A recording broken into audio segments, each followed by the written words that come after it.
Hello everyone, how are you. अब तक आपने इलेक्ट्रिसिटी चैप्टर में पढ़ा है electric current, electric circuit and circuit diagram, electrostatic potential difference, Ohm's law and combination of resistors. आज के इस वीडियो लेक्चर में आप लोग इन टॉपिक्स से रिलेटेड नंबरिकल प्रॉब्लम्स करना सीखेंगे। अभी नंबरिकल्स का फर्स्ट सीरीज मैंने बोर्ड पे लिखा हुआ, यहाँ पर 3 नंबरिकल्स आपको दिख रहा है, जिनमें से ये इलेक्ट्रिक करंट के कॉन्सेप्ट पर है, ये पोटेंशियल डिफरेंस के कॉन्सेप्ट का यूज करता है और ये ओम्स लॉ के कॉन्सेप्ट का यूज करता है। तो बारी बारी से मैं इन नंबरिकल्स को आपको सिखाने जा रहा हूँ। सबसे फर्स्ट क्वेश्चन पढ़ते हैं। A conductor carries 2 ampere electric current. How much electric charge is passing through any cross section of the conductor in 5 minutes?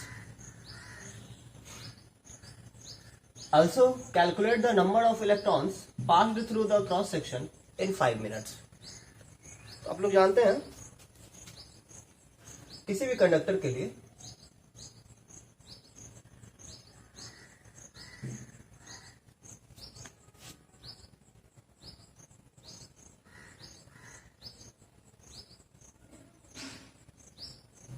हम यहाँ पर एक क्रॉस सेक्शन कंसीडर करते हैं। ओके, आप लोग जानते हैं इसमें कितना करंट है।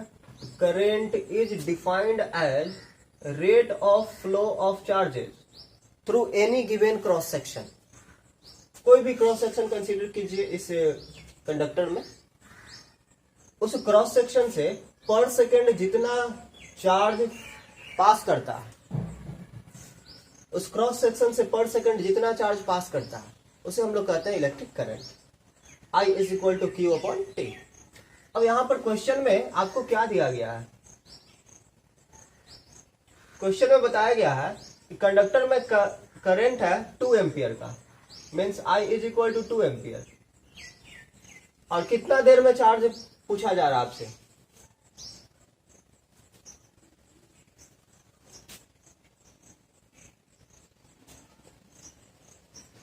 और कितना देर में चार्ज पूछा जा रहा है आपसे? 5 मिनट में। तो टाइम है 5 मिनट्स, मतलब 5 इंटू 60 सेकेंड 300 सेकेंड। आपसे पूछा जा रहा है कितना चार्ज फ्लो कर रहा है इस कंडक्टर से। Also calculate the number of electrons passed through that cross section in 5 minutes. इसके अलावा ये भी पूछा जा रहा है कि 5 मिनट में कितने सारे इलेक्ट्रॉन्स जो है इस क्रॉस सेक्शन को क्रॉस करते हैं। नंबर ऑफ इलेक्ट्रॉन्स आपको पता करना है। चलिए तो हम लोग अप्लाई करते हैं। I is equal to Q upon T.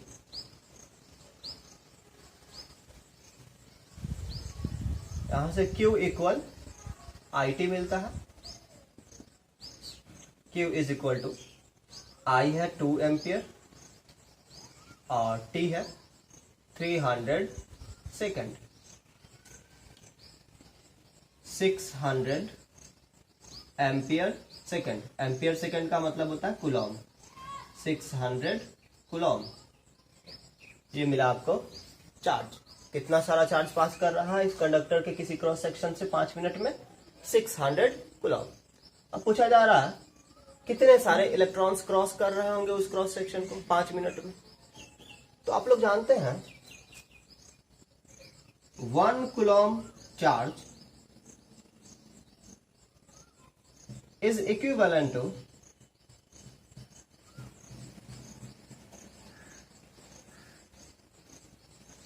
Charge on 6.25 into 10 to the power 18 electrons. आप लोग को ये मैंने याद करवा दिया है। 1 कूलॉम चार्ज जो है वो इक्विवेलेंट है इतने सारे इलेक्ट्रॉन्स पर जो चार्ज होगा उसके। इसलिए 600 कूलॉम चार्ज जो है कंटेन करेगा कितने सारे इलेक्ट्रॉन्स को? 600 into 6.25 into 10 to the power 18 electrons, right, which is equal to, अब इसे आप लोग मल्टीप्लाई कर लेंगे, है ना। तो ये 2 जीरो जो है इसे मैं यहाँ पे सब्स्टिट्यूट कर देता हूँ, तो ये हो जाएगा 10 टू द पावर 20, और ये 6 5 जा 30, 6 2 जा 12 प्लस 3 15, और 6 6 जा 36 plus 1 37, 37.5 into 10 to the power, ये जो 2 जीरो है इसे मैंने इस पे शिफ्ट कर दिया है, तो ये हो गया 10 टू द पावर 20 इलेक्ट्रॉन्स, या फिर हम लोग इसे लिख सकते हैं 3.75 into 10 to the power 21 electrons, right. इसका मतलब ये हुआ इतने सारे इलेक्ट्रॉन्स जो हैं वो 5 मिनट में इस क्रॉस सेक्शन को क्रॉस करते हैं। तो 3.75 electrons passes through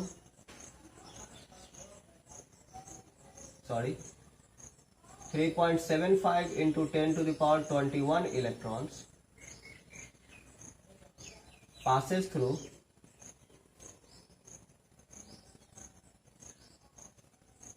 the cross section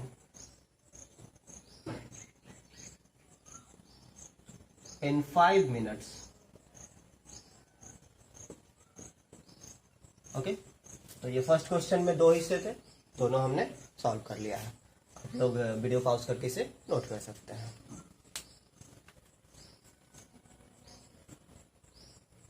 second question पे आइए। 2 points A and B are at 110 volt and 60 volt potentials respectively. How much work is done in moving 15 coulomb charge from B to A? Question mark. Again, next. How much energy is given to each coulomb of charge in this transfer? तो question कुछ इस तरीके से है।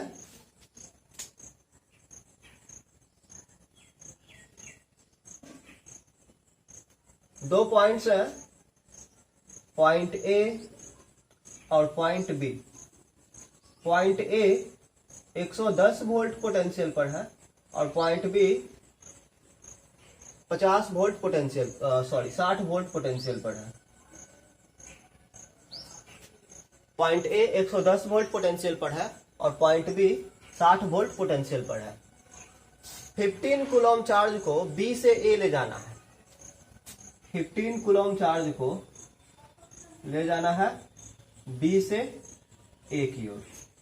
तो पूछा जा रहा है कितना वर्क करना पड़ेगा। How much work is done in moving 15 coulomb charge from B to A. तो यहां देखिए, तो पोटेंशियल डिफरेंस, पहले पोटेंशियल्स लिख लेते हैं। V A is equal to 110 volt और V B is equal to 60 volt. So potential difference V A B is equal to हो जाएगा V A minus V B. 110 minus 60, 50 volt का potential difference है। Charge कितना है? Charge है plus 15 coulomb का, right. आपसे पूछा जा रहा है कितना वर्क करना पड़ेगा, कितना वर्क करना पड़ेगा, क्वेश्चन का पहला हिस्सा, ठीक है। दूसरा, एनर्जी गिवन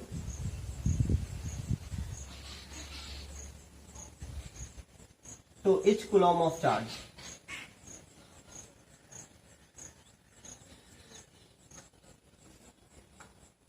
जिसे मैं U से डिनोट कर रहा हूं, ये आपको पता करना है। ओके, तो आप लोग जानते हैं V is equal to W by Q। Work done in moving unit positive charge from point B to point A is called potential difference between these 2 points, right। यह definition V is equal to W by Q। तो यहां से W is equal to आपको मिलता है BQ। W is equal to V का value यानी potential difference का वैल्यू 50 वोल्ट है और चार्ज है 15 कूलम। 50 वोल्ट का मतलब होता है जूल पर कूलम और 15 कूलम, ये यूनिट्स कैंसिल हो जाते हैं। आपको वर्क इज इक्वल टू मिलता 50 इंटू 15 750 जूल। तो 15 कूलम चार्ज को B से A तक लाने में जो वर्क करना पड़ रहा है वो है 750 जूल। और बैटरी वर्क कर रहा है तो बैटरी इलेक्ट्रिकल एनर्जी दे रहा होगा चार्ज को, राइट। तो 15 कूलम चार्ज को यहां से यहां मूव कराने में इसने दिया है 750 जूल एनर्जी, क्योंकि इसने 750 जूल का वर्क किया। ओके, तो 1 कूलम के चार्ज को यहां से यहां तक ले जाने में कितना एनर्जी दिया होगा, ये 15 से डिवाइड कर देंगे। ओके, तो एनर्जी गिवन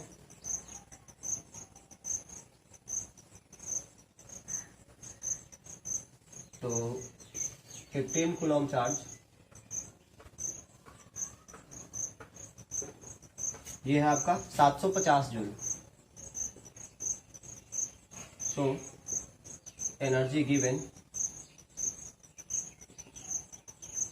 तो 1 coulomb charge will be 750 upon 15 joule, जो कि हो जाएगा 50 जूल। Okay, any problem? तो ये था आपका सेकंड क्वेश्चन। एक बात आप लोग याद रखेंगे, यदि 6 वोल्ट का बैटरी है, यदि कोई बैटरी 6 वोल्ट का है, तो इसका मतलब क्या है, इसका क्या तात्पर्य है, इस स्टेटमेंट का मतलब आप क्या समझते हैं? The battery will provide 6 joule energy to each coulomb of charge, okay, and a transfer of charge from one point to another. Okay, दो पॉइंट के बीच यदि पोटेंशियल डिफरेंस 6 वोल्ट है, तो इसका मतलब बैटरी जो है एक पॉइंट से दूसरे पॉइंट तक 1 कूलम चार्ज को, 1 कूलम पॉजिटिव चार्ज याद रखिएगा, 1 कूलम चार्ज को ले जाने में 6 जूल वर्क करती है। ओके, एक क्वेश्चन आपके एनसीईआरटी बुक में भी होगा अभी। What do you mean by the statement that potential difference between 2 points is 6 volt? Okay, तो इस स्टेटमेंट का मतलब यही है कि ये जो 2 पॉइंट हैं, इन दोनों पॉइंट के बीच 1 कूलम पॉजिटिव चार्ज को ले जाने में 6 जूल वर्क करना होगा। ओके, ये आपको इससे ऑब्वियस है, V is equal to W/Q। Okay, तो आपका सेकंड क्वेश्चन है, आप लोग वीडियो पॉज करके इसे नोट कर सकते हैं।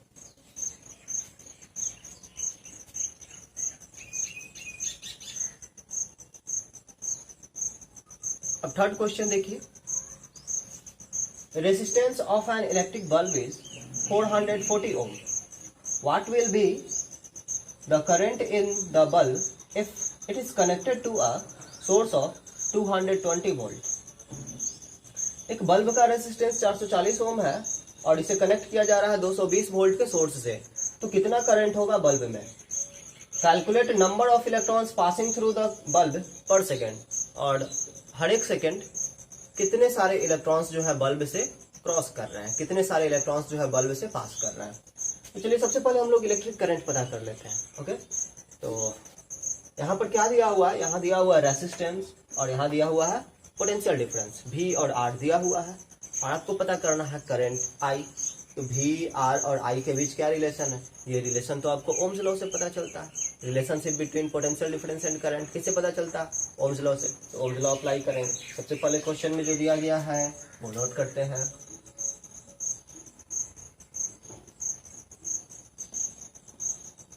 It is given that resistance of the bulb is 440 ohm and potential difference given to the bulb is 220 volt, and we have to find current in the conductor, and we have to find number of electrons passing through the bulb conductor नहीं है, passing through the bulb पर second.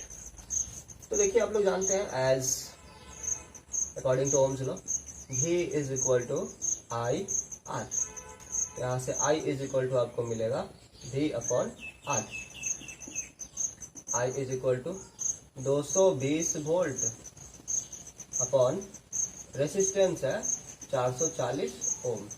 यहाँ से आपको current मिलेगा, ठीक है, ampere में, क्योंकि 1 ओम इज इक्वल टू होता है वोल्ट पर एम्पियर। ओके, तो यहाँ पे आपको मिलेगा 0.5 एम्पियर करंट। तो करंट जो है बल्ब में वो है 0.5 एम्पियर। अब आपको पता करना number of electrons passing through the bulb each second. Her second कितने सारे इलेक्ट्रॉन्स बल्ब से पास कर रहे हैं। तो देखिए सबसे पहले आप चार्ज पता कर लीजिए। Charge passed through the bulb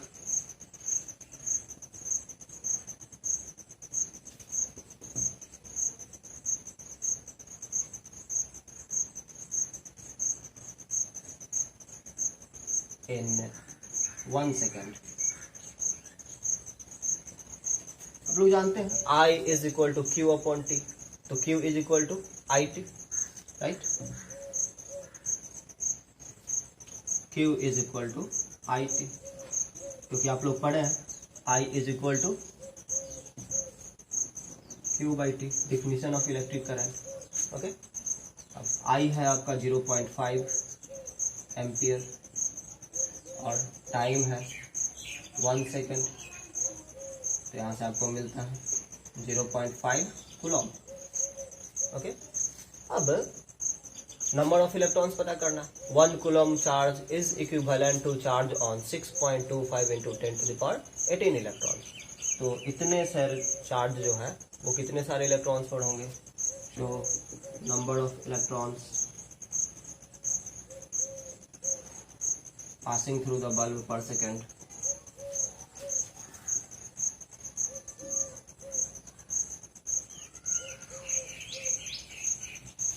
passing through the bulb per second is 0.5 into 6.25 into 10 to the power 18। ये आपको मिलेगा 3.125 into 10 to the power 18 electrons. Okay, तो ये दो आंसर है, करंट और फिर ये नंबर ऑफ इलेक्ट्रॉन्स। इसे भी आप लोग वीडियो पॉज करके नोट कर लेंगे। उसके बाद मैं नेक्स्ट क्वेश्चन बोर्ड पे नोट करता हूँ।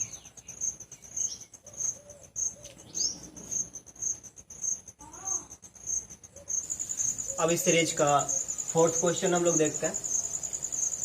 N electric bulb carries 0.5 ampere current when it is connected to a 220 volt source. What is resistance of the bulb? How much current will it draw from a 110 volt source? यहाँ एक bulb है, electric bulb, जिसे 220 volt के source से connect किया गया।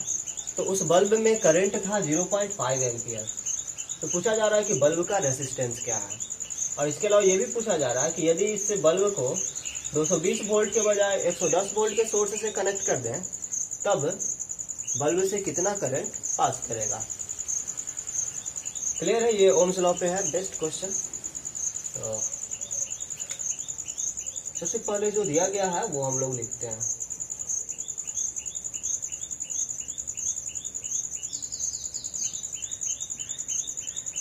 इस bulb को 220 वोल्ट के सोर्स से कनेक्ट किया गया और तब इसमें करंट था 0.5 एम्पियर। बल्ब का रेसिस्टेंस क्या है ये पूछा जा रहा है। इसके बाद कहा जा रहा है कि अब इस बल्ब को 110 वोल्ट के सोर्स से कनेक्ट कीजिए और तब इसमें कितना करंट होगा ये बताइए। ओके, आप लोग जानते हैं बल्ब का रेसिस्टेंस जो है वो कांस्टेंट होगा। हाँ, चेंज भी करता है, ऐसा नहीं है कि बल्ब का रेसिस्टेंस चेंज नहीं करता है। देखिए लेंथ बल्ब में जो फिलामेंट है उस फिलामेंट का लेंथ तो फिक्स है, एरिया ऑफ क्रॉस सेक्शन भी फिक्स है, फिर भी रेसिस्टेंस चेंज करता है। क्यों? टेम्परेचर के कारण। तो हम लोग उस डिपेंडेंस को, टेम्परेचर डिपेंडेंस को नेग्लेक्ट कर रहे हैं, ठीक है।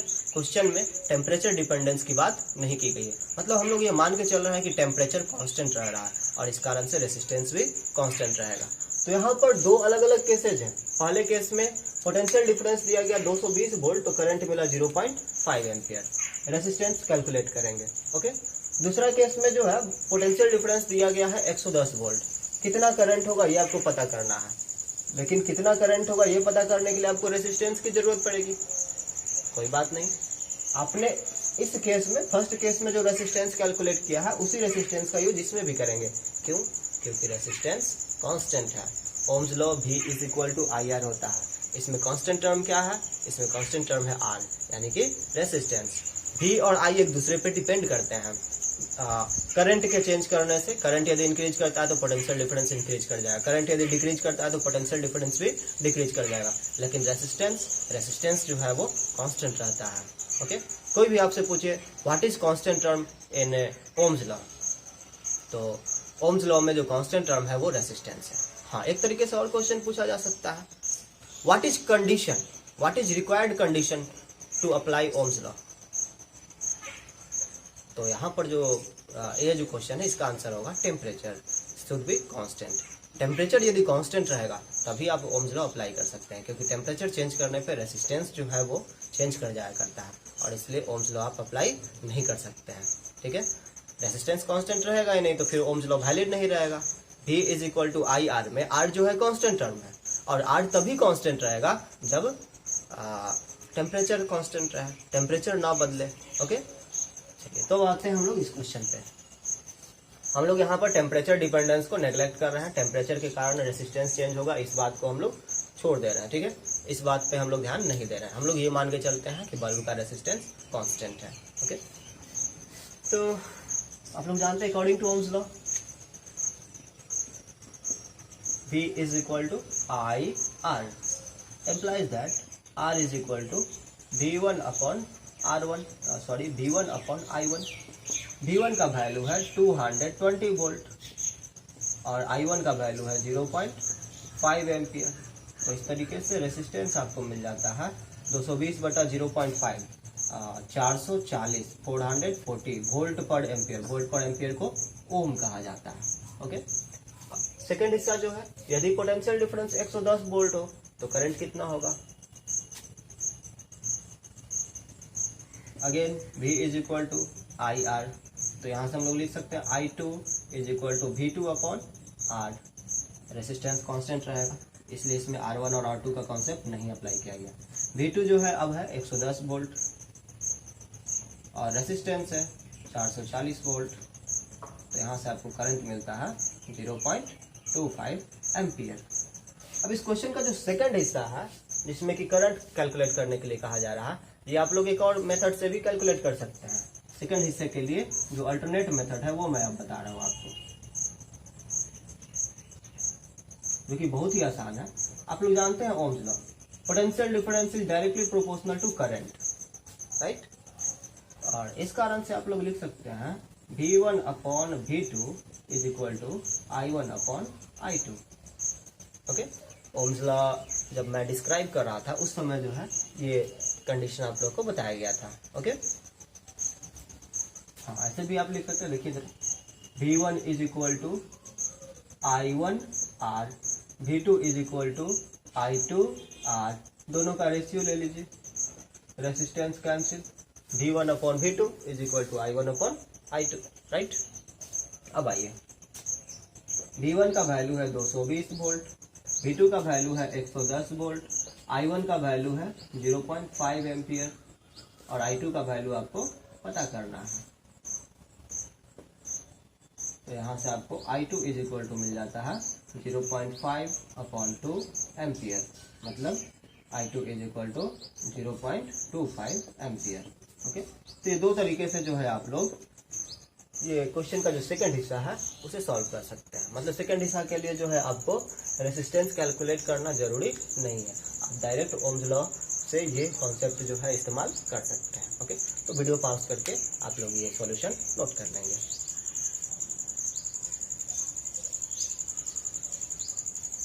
अब क्वेश्चन नंबर 5 देखिए, current in an electric heater is 5 ampere when it is connected to a 60 volt source. What will be the current if it is connected to 240 volt source? तो यहाँ देखिए क्वेश्चन नंबर 5 का solution. Current है 5 ampere, कब? जब इसे connect किया गया 60 वोल्ट के सोर्स से। ओके, अब पूछा जा रहा है करंट क्या होगा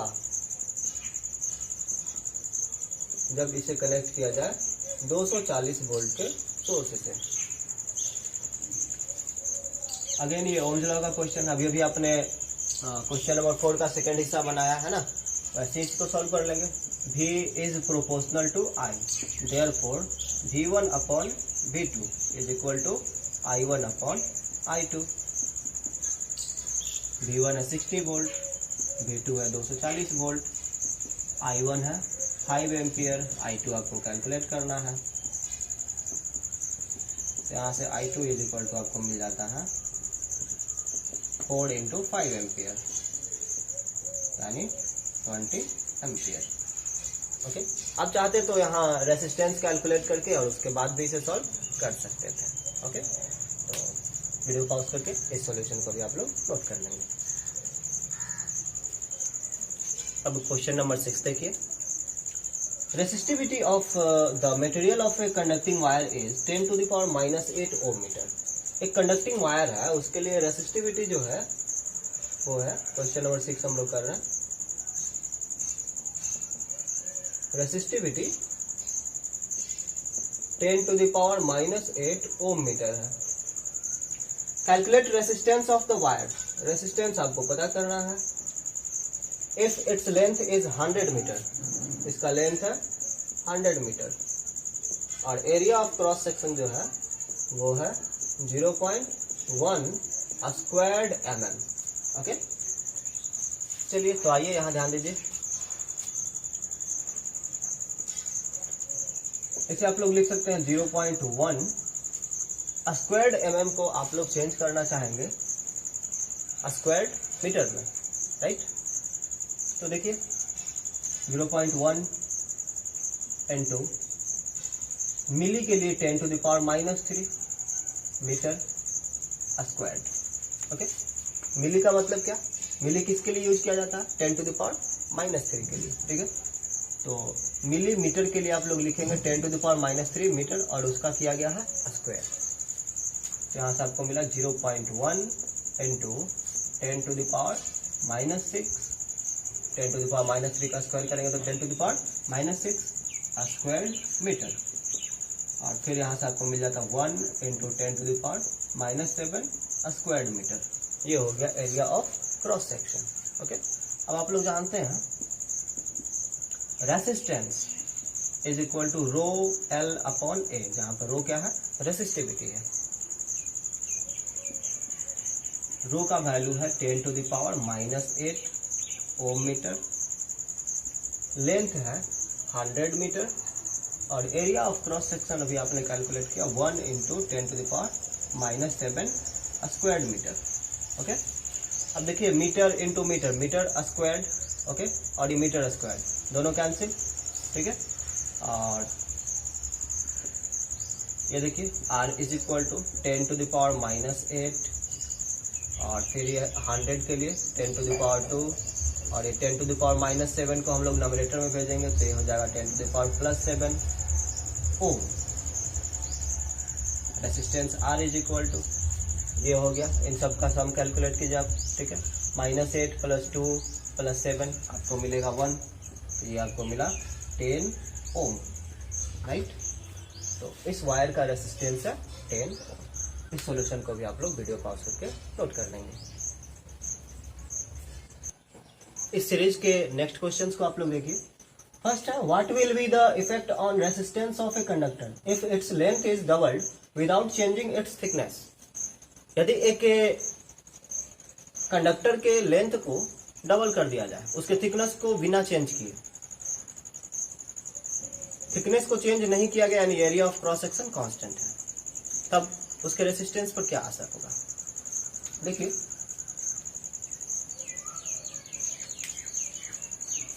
resistance is proportional to length and inversely proportional to area of cross section. Equation आपको मिलता है R is equal to rho L upon A। Okay, अब ध्यान दीजिए, रो रेसिस्टिविटी कांस्टेंट है।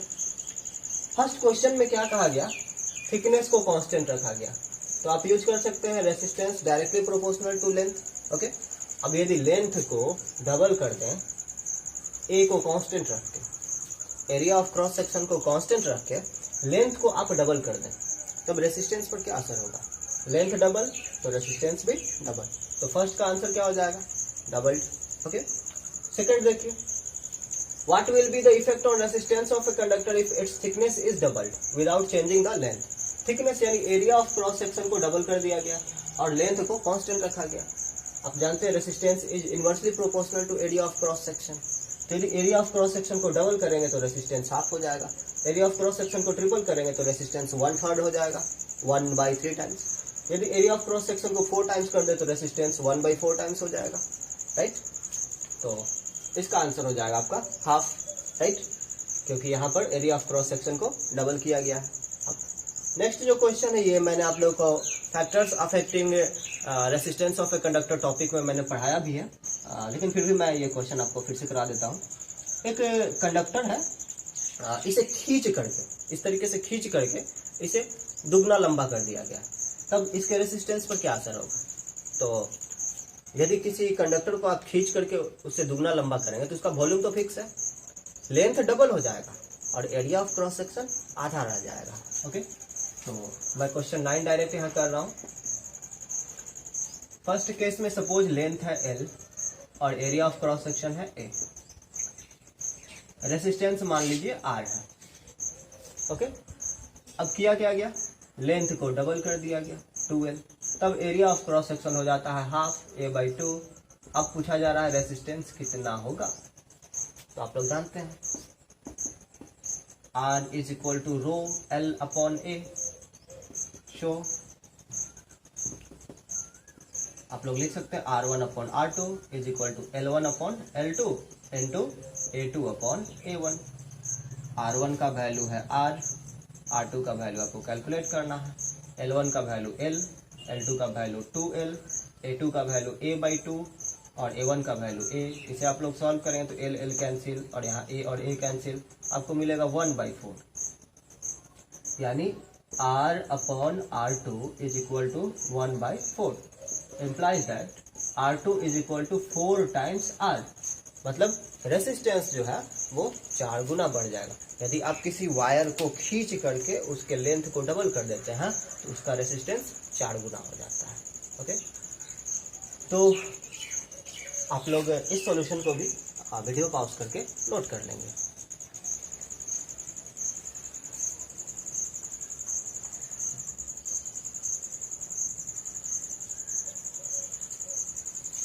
तो आज के इस वीडियो लेक्चर में आप लोगों ने नंबरिकल्स करना सीखा, इलेक्ट्रिक करंट पर बेस्ड, इलेक्ट्रोस्टैटिक पोटेंशियल डिफरेंस पर बेस्ड, ओम्स लॉ पर based, okay, and factors affecting resistance of a conductor पर बेस्ड।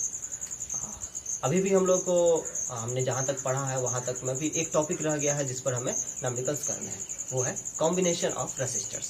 तो कॉम्बिनेशन ऑफ रेसिस्टर्स पर नंबरिकल्स हम लोग कल करेंगे। ओके, इसलिए आप लोग जो है जो टॉपिक्स हैं कॉम्बिनेशन ऑफ रेसिस्टर्स उसे आप लोग रिवाइज कर लेंगे। ओके, तो आज के क्लास में इतना ही।